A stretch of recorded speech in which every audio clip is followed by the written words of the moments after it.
Okay, let me freestyle another one quickly. Let me freestyle Arsenal beating West Ham today. Great win for Arsenal. A typical Arsenal win of 2025-2026. Not very attractive, a little bit controversial, but they got the job done.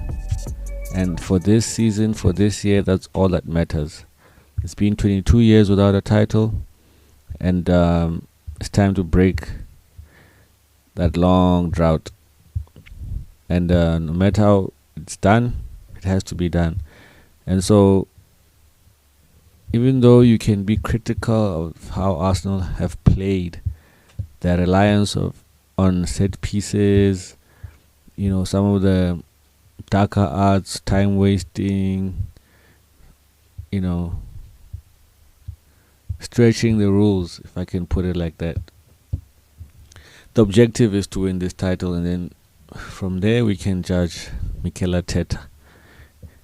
From next season, once Arsenal is a club that has won, that has got that bogey off that back, now we can judge him on the style and so forth. But what he has done, what he's built is incredible.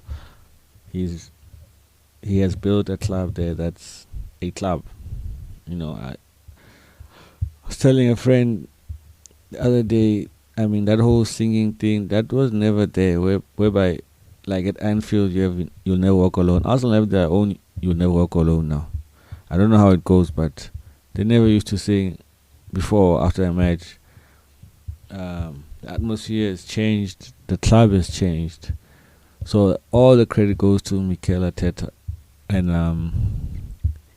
for the body of work of the last 4 years, him and his club deserve to win the league this season.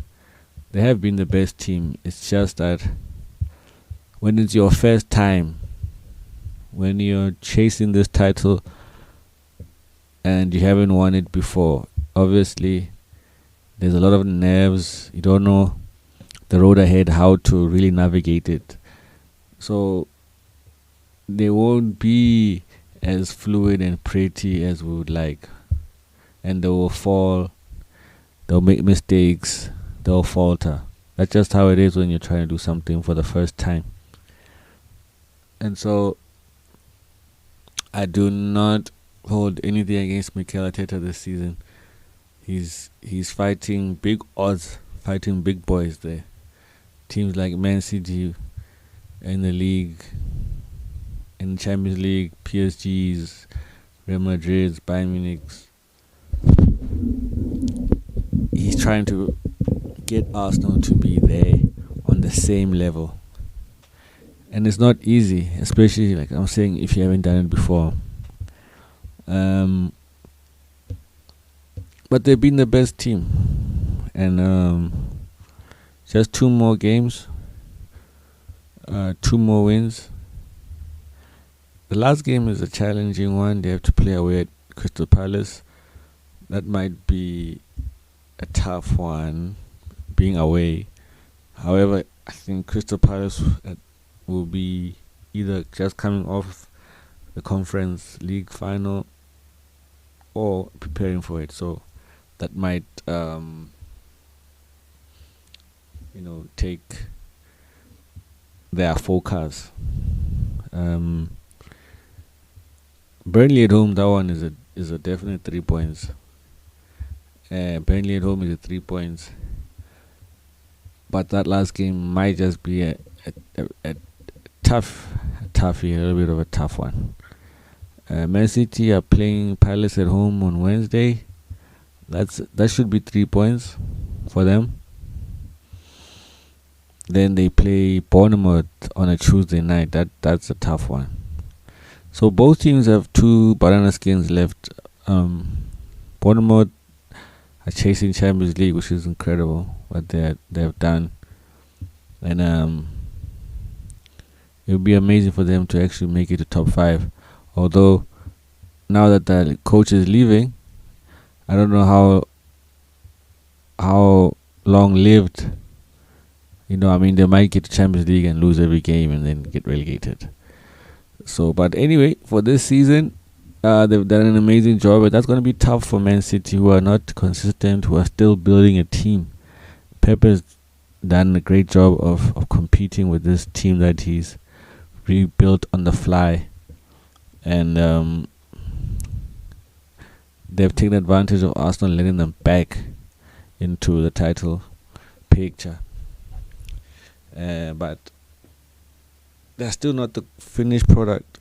It's still not the finished product that we might see next season if Pep's still around. And they're vulnerable if they're not that juggernaut they were 2 years ago. So this is a banana skin. They could falter. And if they draw or lose that game, obviously the title then is done and wrapped up. What else on this league? Let's look at the table. Man United third, amazing season since Amorim was replaced. It really says a lot, or it questions a lot of Amorim as a coach. I don't like being a coach myself. I do not like to talk crazy about coaches. It's a hard job, and Premier League is the best of the best. 20 jobs there is the best of the best coaches. But yeah, that spell of his really, it questions him when he leaves, and United have been the best team in the league since Michael Carrick has taken over. And some of the things are quite basic, like Kobe Mainoo is a wonderful young talent. There's no reason why he wasn't playing. Just something like that. That one thing only for me is like a red flag, what they call a red flag for Amorim. So yeah, Man United did well, or were lucky, or made the right decision to move on, and not to again diss Amorim. Hopefully he will bounce back. I'm sure he will. He's still very young, and he'll still be very attractive. Definitely in Portugal, but I'm sure in other leagues as well, he will come back. Liverpool number 4. It's been a very bad season, terrible season. They've gone backwards 3 or 4 steps. They've been. If I'm looking at the top 10, apart from Chelsea, in fact, let's go lower. Let's say top until Tottenham down there. Liverpool and Chelsea are the 2 worst teams this season. It's a tight one. It's a very close race between Liverpool and Chelsea. Liverpool just edge ahead because they're in top 4, but they've been terrible. Aston Villa, Unai Emery, he's incredible. I think he's underappreciated. This man is. I don't know. The thing is, I don't know if he was to manage a Manchester United or Liverpool, if he'd get the same results. But this man wins at a high level, and in the Europa League, he's unbeatable there. Clearly, Aston Villa for me would be favourites. It's tough because you're playing a Freiburg team which will be focused 120% on that game, nothing else. Villa still have to fight here in the EPL. For the last few games, just to secure that top 5.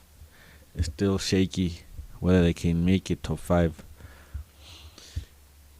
and that's always the challenge for English teams. They fighting double fights, whereas Freiburg, let me check them out. Okay, Freiburg are still fighting for Europa League in their league. They still have to, but they're playing one more. They got one more match and the season is finished. So yeah, by the time they play Aston Villa, they will have been focused on them for weeks. 3 or 4 weeks just focused on Aston Villa and beating Aston Villa. So that's tough for Villa. But I'll still put them as favourites with Emery. I'm going to still put them as favourites.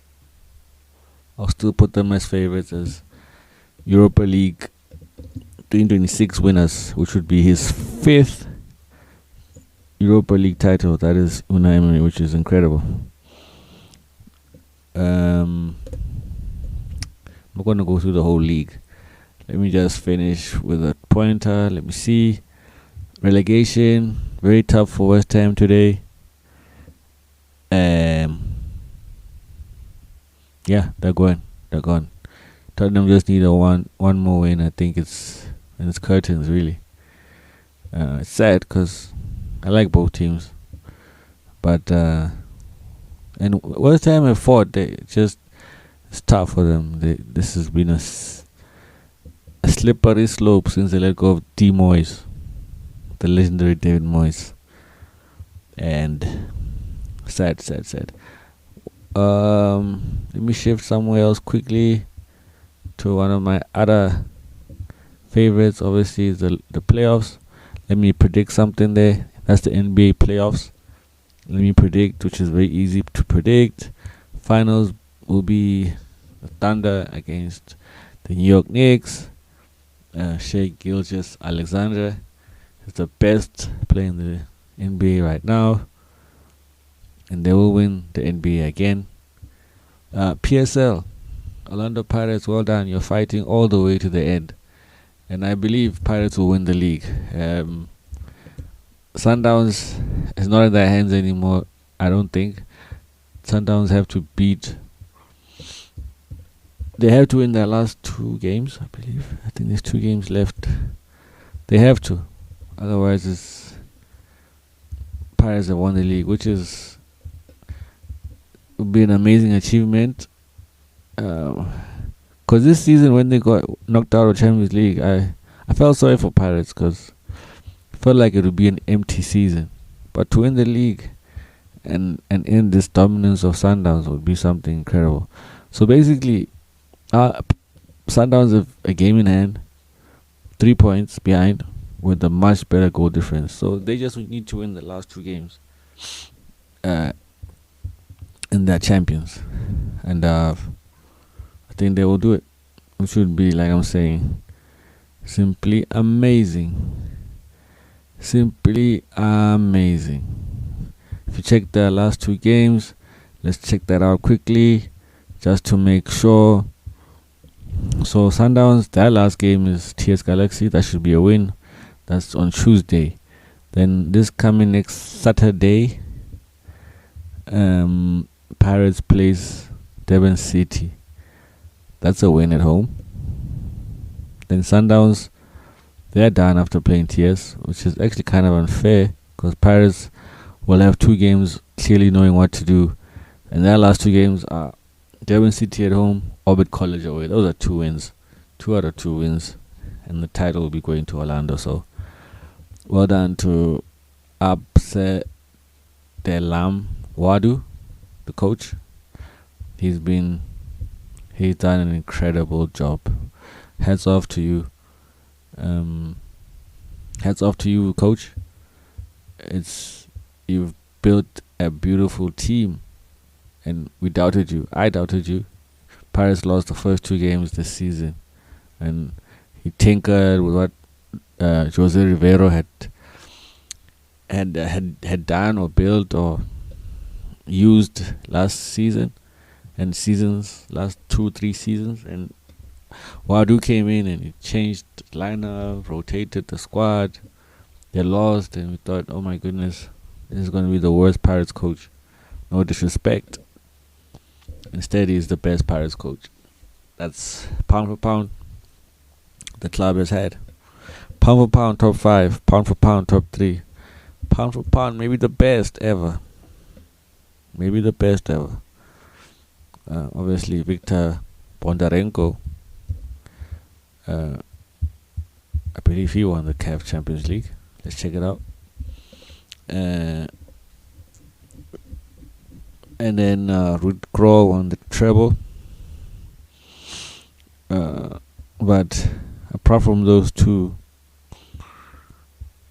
no, it wasn't. Oh yeah, it was Mike McCabe who won the Champions League. So he's the one, not Victor Bondarenko. It's Mike McCabe. Mike McCabe. I think he's the one who won the Champions League. Let me do my research. See, these things I should know. if I want to be in the podcast game.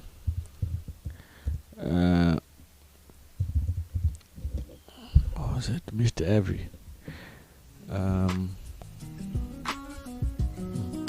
Yeah, it was Mike McCabe. Yes, I remember. Mr. Every was the one who fought Cape Town Spurs. Yeah, Mike McCabe won. I believe, he won the Champions League. But yeah, Pirates were changing coaches like hotcakes back in the day.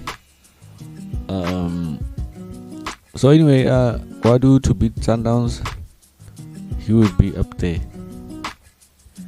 For Wadu to beat Sundowns, he would be